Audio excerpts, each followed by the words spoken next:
events. Some of you might have been to our Licensing Live events in the past, where we've tried to really pick a day where we just introduce topics, customer case studies, some thought leadership, and we wanted to try something a little bit different here. We wanted to keep it smaller, and we wanted to keep the content really around this topic about how we're all thinking about leveraging usage and data to gather business insights. We hear this increasingly across the board from both customers as well as just in general in the market. Data is getting a lot of hype. But a lot of things get overhyped. Blockchain, AI, what have you, right? People get excited about something and data is now the new oil. But for us in this space, it has a very specific sort of meaning. How do we leverage the information we have? How do we understand how to turn some of the information that we have around how we price and license our products and turn it into actual valuable information? And how can we effectively monetize that information? And the reason for this format and all of these sort of mics very closely available to you is we want today to be interactive. Want to hear from you guys, want to sort of use this as a forum to spur discussion. And this is a path that we're starting to go down. So we're not here with a magic product unveil, right? We want to give you some insight into how we're thinking about this, understand kind of which direction we're heading in, and understand from you also how much this resonates, whether this topic, right, what it means for you guys, and really for us to understand from each other how we're all looking at this rather newish field of really turning data into insights given what's available to us today. So I'm kicking things off with really a little bit of an idea of how I kind of look at things and what's guiding me as my responsibility within Thales is for our Sentinel product family. I head up product management and marketing. So in essence, I'm responsible for our product direction as well as our messaging, and I'm really looking at giving you an insight into what is going through my head as I'm taking on this field of how do we leverage our sort of product strategy more towards insights, and how do we turn some of this information and make it useful and actionable for you guys. Far more interesting is what follows me, which is a session by Mark Tomasin from IDC. He's going to talk about SaaS-style business models and the impact it has on businesses just across multiple fields. We're super lucky to have Stefan Lazou here, who is our Chief Value Officer, who really is going to have a session talking about value-based pricing. He's authored several books on the topic. I've been driving him nuts over the past few months, just since we got acquired by Thales, picking his brain, and today I had a chance to actually connect with him face-to-face. I'm really excited about that session. And we close it off with Mark Seary there, who we've engaged with both as a customer, I guess, and as well now as a consultant. And he brings a really unique perspective, having sort of spearheaded the decision when he was leading strategy at Juniper Networks, and now bringing in a viewpoint of a consultant. And so I think you'll get a really good cross-sectional set of information that I think will make for a good and informative and entertaining day. So what's interesting for me is looking through the optics of a product manager, right, is this product roadmap conundrum, right, which is, right, everybody, we're all in tech, and we all are deal with product, right? Product is the primary way that we actually sort of manifest our value to the customer. Right? Or however you market it, position it, sell it, your product is where a customer realizes your value. And most decisions around product they come down to me as a series of educated bets, right? You look at things like market trends, you talk to your customers, you do some, you get beat up by sales occasionally on something that they need. You look at revenue projections, and you kind of decide where your product needs to head. What's not always sort of factored into that is really making data-driven decisions around product, right? They still amount to more of an art than a science, right? There's a sort of very predictable set of decisions that a product manager typically makes, and that sort of forms features data prioritized. And what ends up happening there is, I apologize for the projector, you can't see a lot of these images, but these are just a bunch of people running together in some sort of a race. Looks like a pretty serious one. But you end up in this copycat syndrome. And the reason for that is, right, you see somebody successful and everybody kind of wants to run and do the same thing. And so product roadmaps and technologies often fall into this sort of pitfall. And we see it time and again until a disruptor comes in and just flips the paradigm completely. The best example of this, even though it's probably a bit overused for me, is still what happened in the sort of mobile phone, smartphone world, right? Everybody was obsessed with longer battery life, smaller phone, right? I remember it was just, you had your phone like this, and it became smaller, then it was a flip phone, but if you start looking at the data, mobile data usage was pretty steady. Data usage, right? Data for other applications was rising. And you still remember, right, your flip phones used to be able to play a game on it, you used to be able to text. Then, there was the Palm and there was a BlackBerry, and BlackBerry became very specialized around email. But it kind of it revolutionized everything for a while, right? And then it kind of stagnated at just email as a killer app. But there were still phones first, and handhelds for data second. And then suddenly Apple came and just threw everything on its, turned everything around, right? They designed a device made for data consumption first, phone usage second. And I think now it's been a while, people forget just how crappy that first iPhone was, right? Sound quality was awful. It was much bigger than everything else out there. And the battery life was horrendous, right? I remember being super excited about it when I think it was 2007. And then 2 hours later, it's already dead. And this wasn't in the era where there were charging stations everywhere in every airport, right? It was, right? But it was something really fun for about 2 hours. But it did tap into what you really wanted a phone to be, which was, I want to be able to actually just manage data better. And that led to the advent of the App Store, which has just thrown everything in and out of its head, right? The B2B world is still feeling the ripple effects of that App Store effect of how people expect to consume software right now and get value. But everybody attributes it to this, right? This deification of Steve Jobs as this sort of clairvoyant. And certainly there's no doubt that there's certain people who are just generally visionary. But let's not forget that the information was right there available for everybody to take advantage of. If you looked and followed the data, no pun intended, you could see that data usage was on a steady increase while mobile usage was pretty flat.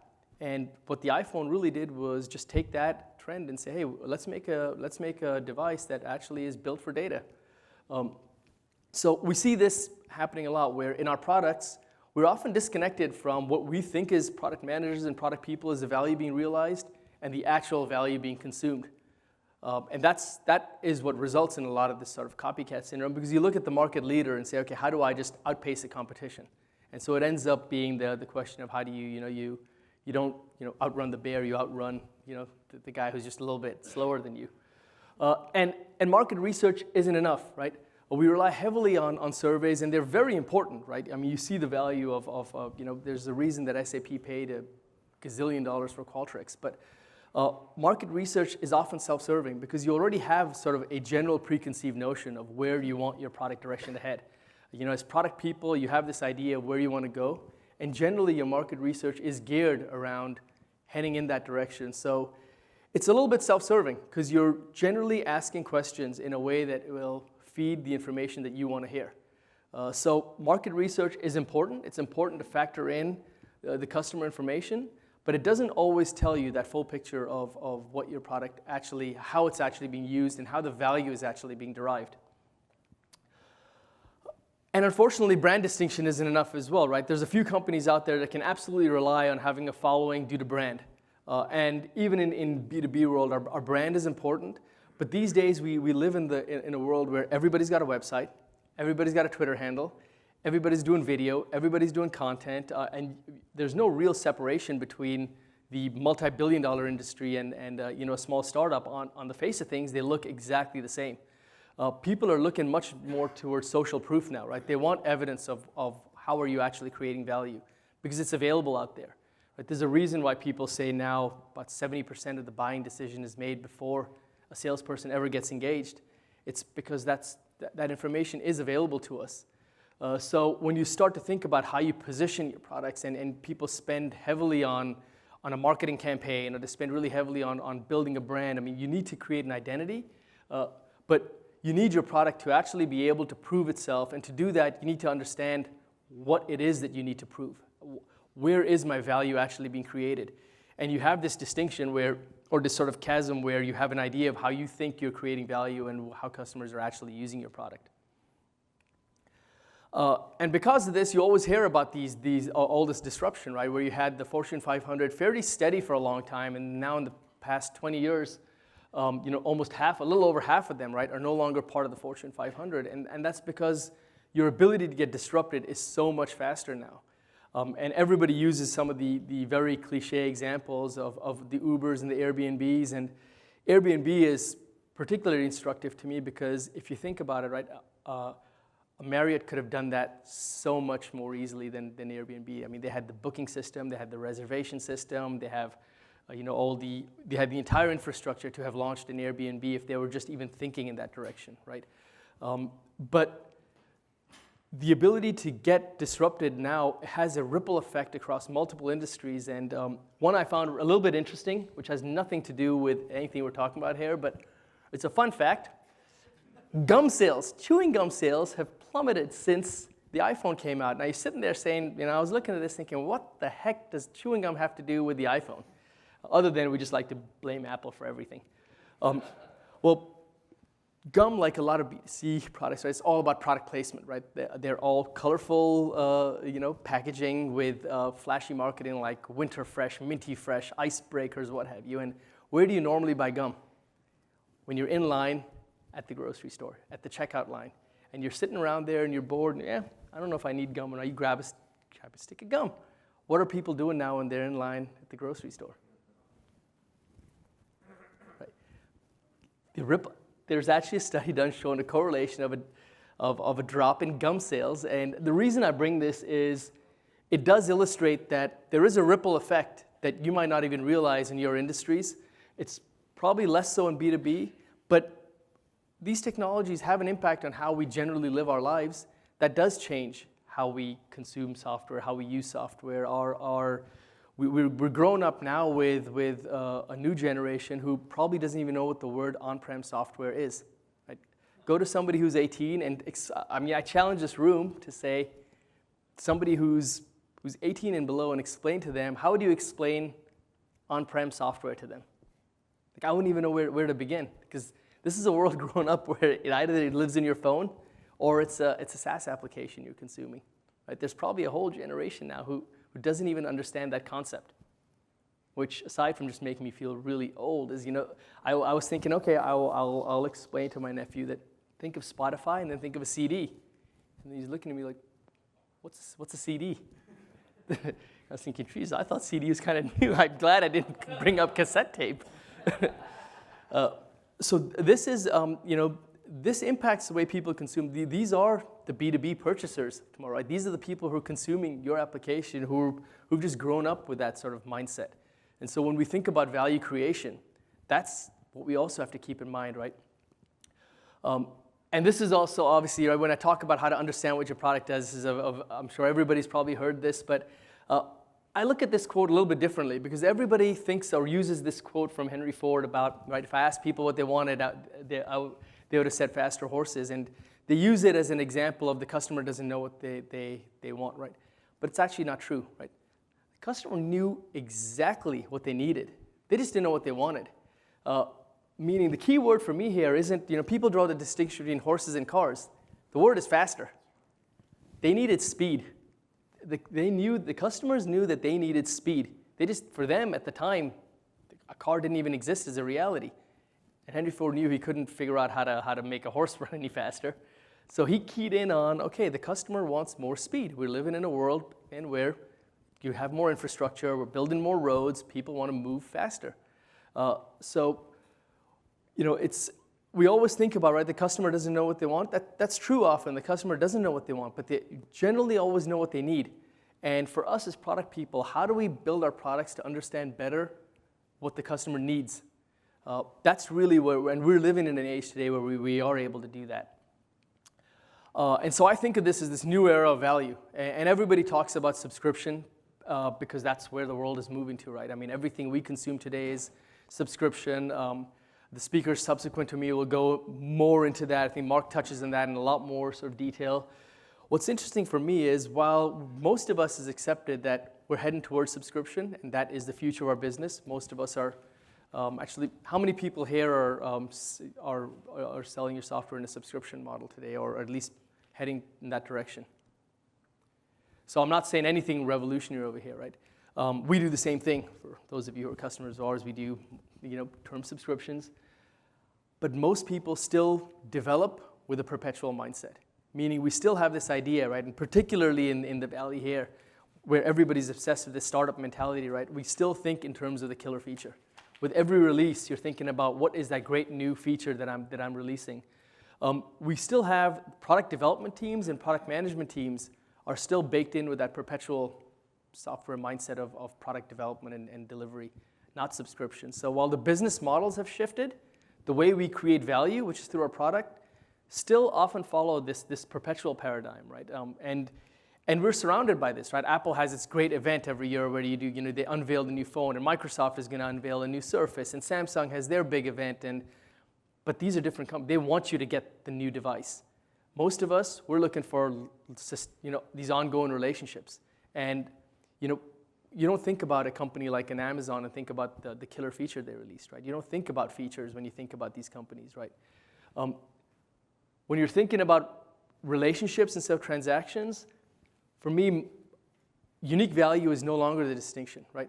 Your separation will come from creating sustained value. And I'm not just talking about continuous delivery models in a SaaS application, which is more of the technical manifestation of this. I'm talking about that thinking and developing your products with this mindset of creating sustained value. Is the customer realizing the ongoing benefits on a regular basis? I'm a music guy, and I use Spotify quite a bit. It saves me on a lot of my long flights. I never really worry about what's the great new release, what is the great killer feature that they released. I like it because over time, my experience keeps getting better. The recommendations get more attuned to what I listen to, the way they present their layout improves, and I see that sustained improvement. Right? In any kind of transaction, we're delivering value. We need to think about as product people, how do we deliver sustained value, not this unique value? And product managers, I know I managed a team of them, the discussion is always around, but what's the big announcement we're going to make? What's the killer feature we're going to release? And we can accumulate a few of them, and you can always, from a go-to-market standpoint, have something exciting to talk about. But from a product development standpoint, you want your customers just to experience that continuous improvement because that's how they're paying you. They're paying you over time on a regular basis. That's what they're looking for. So I'm a big fan of Jeffrey Moore's book. Maybe you guys have heard of Crossing the Chasm. It's a very sort of seminal business book. But have any people heard of his book, Dealing with Darwin? It chronicled actually the work of, he used Cisco as sort of an example, but he kept it very sort of agnostic. But it's a terrific book, and he really talks about innovation at every stage. And he talks about how you should invest in your product depending on where you are as a business. And he breaks it down into sort of 4 large buckets, which is product leadership, where if you're in a growth market, you have heavy R&D investments, here's where you're really looking for that game-changing feature. You're looking for something that separates you. But once you get to a certain size, now you're really focused on customer intimacy. How do I continue to get more value out of my existing customer base, continue to add customers, but your market's matured at this point. If you're a product company, you don't want to be in this category very long because you're either going to move over here or you're going to go away. However, we still develop a lot with this product leadership mindset. And customer intimacy gives you a lower return on product innovation. Right? You innovate now in how do I continue to add value to my customer? How do I make that customer experience better? It's why we're seeing customer experience as such an important field right now. Right? It's become a C-suite at many organizations, right? The customer experience officer, and people are talking about the 360 view of a customer, and that's more than just how do I service my customers. It's about how you deliver value in a sustained way to your customer. And then you move over to this combination of customer intimacy and operational excellence, where you say, okay, how can I sort of create a business that's more optimized and squeeze more margins out of my product? Because at some point, then you either have to do a category renewal where you reinvent yourself, or kind of have to exit the market. For me, what's interesting here is as product people, right, we don't always think about how we innovate in those middle stages, right? We still always behave in tech on this side, right? The B2C has figured this out quite a bit, right? I mean, Coca-Cola has been selling the same product for 100 plus years, but that doesn't mean they don't innovate. They innovate unbelievably in this middle layer. And I think in tech, because of the nature of our business and because the hype always goes to that flashy startup, we invest a lot of our innovation sort of mind share in that first category. He talks about this concept of core versus context. And core is really where your value is generated. That's your product. That's where you really derive value. Everything else is context. All your marketing, your sales, everything else is helping. But core is where you're actually derived. This is what makes you distinct. This is where you really need to understand and make sure you're actually deriving value. People start to invest heavily in context, and they often forget that core is where the value is being created. And so to that end, right, you need to listen to understanding what is your customer telling you, what are you learning about where your product is actually creating value. So do we need to improve our existing or sell existing products to new customers? Do we want to sell new products to existing customers? You can't really make that decision until you really realize where your value is being derived from. And this is where a lot of the misses happen, where you've got this great new feature, this great new release, and it kind of ends up maybe a dud, or it didn't have the impact you thought it did because you didn't quite understand where your value is being created. And then, of course, right, you can think about how you actually, in certain segments, how you actually outsell, not outproduct the competition, right? People neglect that when you understand how your product's being used, it has an impact in how you actually sell your product, right? We sort of neglect now that this role of a salesperson is really becoming more of an advisory. Certainly from our side, right, our mentality around the sales organization is really around how do we actually get value, how do we create sustained value, because we sell in a subscription business. So our sales team here knows that it's not about selling the product you have today. It's about selling an ongoing relationship. And then on the R&D side, right, how can you actually disaggregate your system? I mean, today in a world that's very microservices oriented, right, you can actually pick out the areas of value that are causing the most sort of pain or the most burdensome to the customer and really invest in those. Applications aren't monolithic anymore, but our value creation still, that mindset tends to be very sort of monolithic. CRM to me is the best example of that. We were having a chat earlier about how CRM has not really lived up to the promise of what it meant to be, right? It's become a massive filing cabinet. But the idea there was to help improve relationships with customers. It's become a sort of forecasting tool at best, right? Customer account info and forecasts and pipeline. But the relationship part of CRM isn't sort of quite working, right? And a lot of that is also because we don't quite sort of connect product with the CRM, right? How many people really here can say like product usage information is feeding into your customer 360-degree view? Generally speaking, no. And the part, and I really had a great picture here, this is painting me. Listen to your product is really this is where we start to really, for everything that we've talked about here, a lot of this comes to fruition if we actually listen to our product. And what I mean by that is, today we have the ability to create these pipes. If any of you guys even today are using our product and using licensing, you've built a pipe between your product and your back office to license your software. But that pipe can give you information about how your product's being used, how often a feature was used, when was it used. All of this information paints a very different picture about how your value is created. But if you only do it in terms of the features you're selling today and the things you're licensing today, you're only understanding, you're only enforcing or managing the licensing policies that exist today. You aren't really building in the connections, and we're as guilty of it as anyone else, right? As much as we're in this business ourselves, right? The cobbler's kids don't have shoes. We haven't optimized ourselves, our platform. Looking back at this, and as a product person, I sit there and think, can I really listen to my product? I have all the technology available for me to do that. But as a product team, we're starting to shift, our mindset around how do we effectively really learn how people are truly using our product. When you think about the customer journey, people tend to spend time on the customer's digital journey. You've probably got marketing teams that are analyzing how long your customers spent on Twitter, how long were they on my website, what blogs did they read. I mean, we have all this information, right, to really map out the entire journey a customer takes. That same principle and logic and analytics can be applied to your product experience. So in today's world, right, the ability to listen to your product is there. And I mean, it hasn't fully been exploited yet. But to really understand where value is being derived from, listening to the product is something that I think we're at the sort of early stages of that, but that's where we start to see kind of insights becoming a lot more interesting.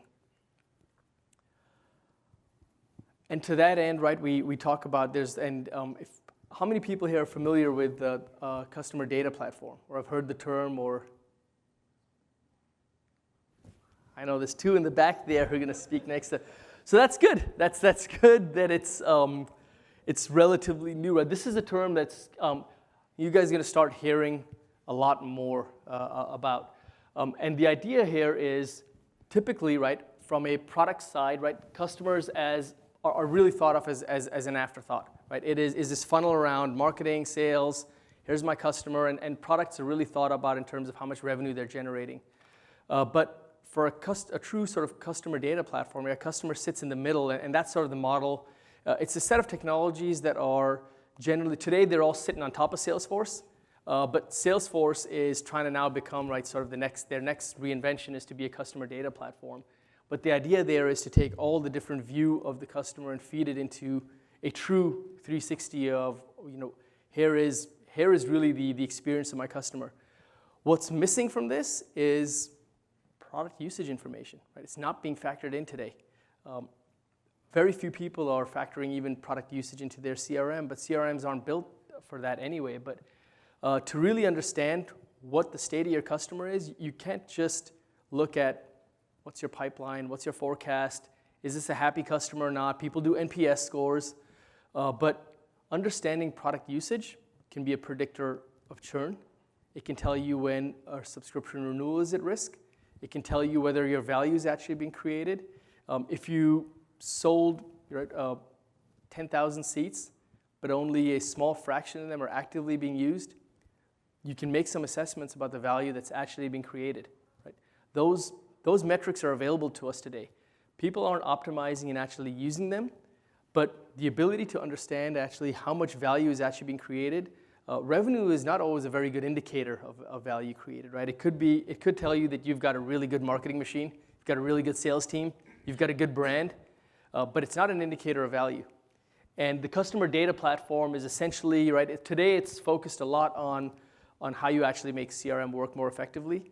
But the area that has not been properly exploited is this idea of how do I factor in product usage information and turn it into revenue intelligence.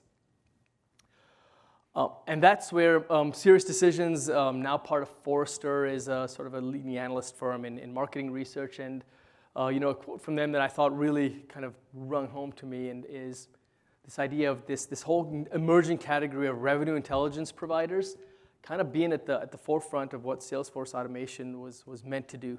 And for me, as a product person, why this is interesting is product people typically haven't even thought about building products with revenue intelligence in mind. When you build products, you think about what are the 10 features that I need to prioritize in my next release. But if you build products from the ground up with the ability to have this understanding, right, to actually get revenue intelligence and feed it in, that can be a much more effective tool into guiding your roadmap, because quite likely the 5-10 different sort of features that you think are the most important aren't necessarily directly correlated to the value that your product is actually creating. And understanding what parts of your product are being used, where people are spending the most time, even what parts of the product are being clicked the most, starts to paint this picture of value creation. And that starts to weave its way into, hey, is my pricing model and does my even roadmap prioritization, how well does it map to what I think, how revenue is being created? And the idea of this customer data platform is meant to be that it gives you this full picture of everything about your customer, from both, right, their level of satisfaction with you as an organization, but also the value that's being created out of your product. Yeah. Do you find that you run into problems where customers are unwilling to share that data in a way that we could leverage? Because the ability to call home and things like that, when it's a SaaS product, Easier. Yeah. When it is not. It's definitely harder, right? It is definitely harder. It's interesting because we were sitting around even ourselves talking about how we want to build the next generation of our usage collection. I'll use our own product as an example. And around the room, this topic came up. And The people are 50-50 split on this. I asked the question, how many of you guys click yes when you're doing hey, can we send information back? Maybe it's because I'm passionate about it myself. I always click yes. A lot of people say no, I click no, and it's because we're mostly subjected to this in the B2C world. And the reason you probably click no is because by and large, you're afraid this is going to turn into a stream of ads that are going to be hit my way, or Amazon or Google is just understanding every aspect of my behavior. I do believe that the motivations in B2B are a little bit different. Because in B2C, when usage is being collected, it's telling you a lot more about you as a person, and people are much more reticent to share that. Versus in B2B, it's telling you more just about how the product's being used. I think the key to that is that information going to translate into a better value creation for me? And is my overall experience of the product going to improve? Or am I just basically giving them information that's going to result in me paying more? Right? I think that's going to be the hesitation. But it's much trickier in an on-prem and a disconnected world where people have to proactively give the information. On the other hand, I think the trend is more and more everything has at least some part of a services component or some part of a connected component. And most of the people now who are actively using application are much more comfortable with a connected world. So I think that we won't be able to get complete usage information, but I do think we'll be able to get enough to give us better indicators than certainly we're getting today. So we've struggled with that as well, in that, I think to the extent that you can perhaps provide value and incentive to the customer to do it, like how do you make the customer the hero? How do you make their life easier by opting in? Right. I manage security products, and customers are loath to opt in to providing any telemetry about how they're using the product.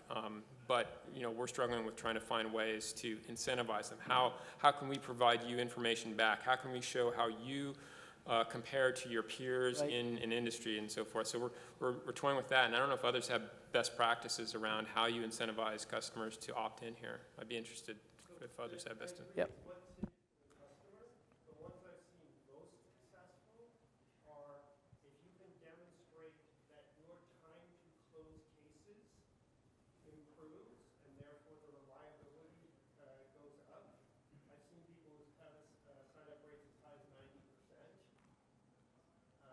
Wow. But the key, as I say, is like, what's in it for them, right? What I found in with security products, too, the only thing that people care more about than privacy is reliability and uptime, right? So I think that's the magic one.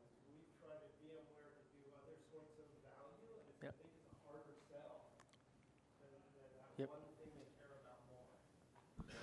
So a couple of comments. One on, I don't know how well it's gone at Cisco, but I know at one point they kind of had this construct where if you opt in to giving us your information, you won't have to use the awful old way of doing licensing. You can have this new way of doing licensing. So I don't know if that works. Sucks less. Sucks less. Did that work or not? It does to an extent, but right. For new products that are already on a new licensing scheme, right. The question still comes, like, how do you get them, if they're on-prem, how do you get them sharing information? And certainly, showing the promise of like, hey, we're going to help monitor your system and potentially proactively help you understand when there's a problem. There's a certain allure to that, but even there, particularly in the security space, customers are loath to even tell you anything about how things might be configured. So again, I'm just looking for what are best practices. Sucks less is an okay way, but like. That's different. Well, yeah, you could, and so just the second thing I wanted to just comment, I talk a little bit in my presentation, which is I think we have to be a little bit careful in drawing bright lines between B2C and B2B, because we're all consumers, and we bring the expectations created by our consumer experiences to us, to the business world every day, and that means the business environment has to meet those expectations. I was just going to say the one thing which you said, reliability is key, and the other is less money. Yep. Help them with their bottom line, with the amount of money they pay you, right. And that could help. when I was at VMware, this is many, many years ago, we even thought about, reducing their support costs to get them to to give us data. But what's happening now, especially in Europe, is with the EC, where even IP addresses are considered PII. Now the question is, when I agree to give you something, what am I giving? And now they want to inspect everything, and sometimes they say, don't bother, I'm just not going to send it. And that's the hard part. So just on that point, a lot of people who are working in the AI and machine learning world, they're coming to the conclusion that because there's sensitivity about moving PII information from the edge to the center, you have to move compute out to the edge, process the PII information instead of sending it somewhere else. So that's another kind of thing that's going to emerge in this new world of IT and AI and machine learning and stuff like that. And do you guys think visibility into consumption also helps? Like, this is the sort of the water power, the metering model, right? Where if I can go in there and the usage information that I'm providing gives me insight into even how much I've consumed. So it creates a more equitable conversation around value as well, because right now there's also this, right? You think you're pricing me based on what you think how I'm using it, and I'm actually using it less, more. However, you can't really have a equitable discussion on how value is being created unless you're looking at the same set of metrics. And usage really is that it creates a level playing field, because you can actually sit there and have a conversation around whether you're using too much, too little. I think on the B2B producers have been afraid that, hey, well, what happens if I've got to go there and suddenly drop pricing because I'm not creating a value? And the flip side of it is, especially in a subscription world, if you don't proactively tackle that, that's when churn happens. So do you want to get ahead of the problem? That to me is one of the vectors where it could become a more balanced discussion around usage, if there truly is a conversation that can happen around how much you've actually used. Right? This is sort of the water power bill discussion, right? You don't pay a flat fee for electricity, right? You pay it based on consumption. You can log in anytime and see how much your consumption is. But that means that really, right, that means as a vendor, you have to really design your model around a true consumption-based pricing, which is, I think, where people are looking to go, but we're certainly, not a lot of people have made that move to a true consumption-based.